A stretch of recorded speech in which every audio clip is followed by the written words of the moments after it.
To be a great athlete, you have to have coordination.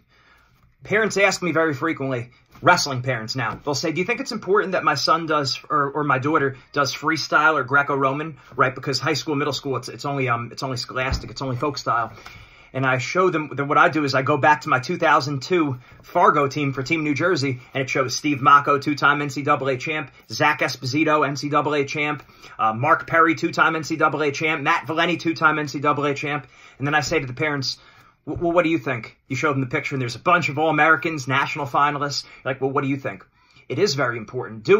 So any task that you want to be good on, that you want to be good at, you got to do, not only do that task, definitely do that task very frequently, but also do similar tasks. And that's how you improve your coordination.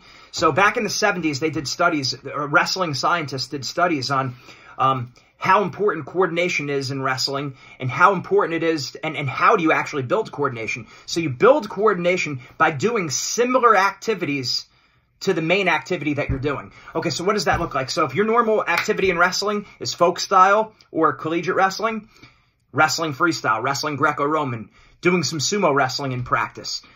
Different things that are similar to wrestling, but you're building a sense of awareness, body awareness. You're thinking about the sport differently. It's working your balance, your coordination. That's how you build coordination. Let's say you were a power lifter and you want to improve your squats. So to improve that coordination, you're going to do similar types of squats. So instead of just doing regular back squats, you do front squats. You do Zercher squats where you put the bar in between your elbow. You do box squats. You do sumo stand squats. You put chains and you put bands on the squats. So you change the parameters a little bit. That builds your coordination. That's very important. Now, if you were a writer, and let's say your favorite type of writing is fiction, okay, so obviously you should be practicing writing fiction the most because that's your wheelhouse. But it's sometimes good to write poetry, write nonfiction, write all different types. Okay, so it's important to switch the parameters just a little bit. That improves your coordination. It opens up your mind. It frees you to think better, and you become more of a creative and flexible thinker. So that's how you improve coordination, right? If you're a piano player, maybe you play the organ also, right? Practice, play different. If you're in certain instruments, play other instruments that are similar, but not exactly the same as the current instrument you play. Now, of course, you focus most of your effort on the task that you're trying to improve. So if you know your goal is to win an NCAA championship and it's collegiate and folk style, right? You better make sure all year round you're practicing your top bottom. You have to, right? That's the #1 priority. Your freestyle should be training for the folk style. But that doesn't mean you don't do freestyle and folk style because we know it improves your coordination.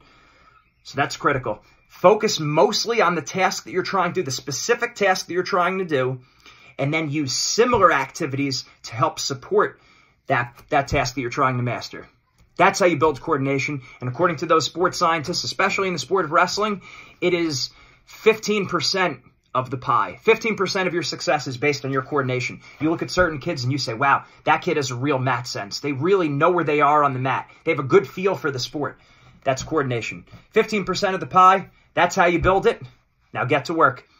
Good luck in Fargo to all of our athletes that are out there. Congratulations to all of our Fargo NCAA, our Fargo national champs, our Fargo All-Americans, and everyone who's there. It's great that you're doing this. You could be at the beach. You could be doing things with your friends, being at home, but you're out there, you're trying to be a champion, you're getting better, and that summer training makes winter champions. Great work out there. Mindset makes the difference.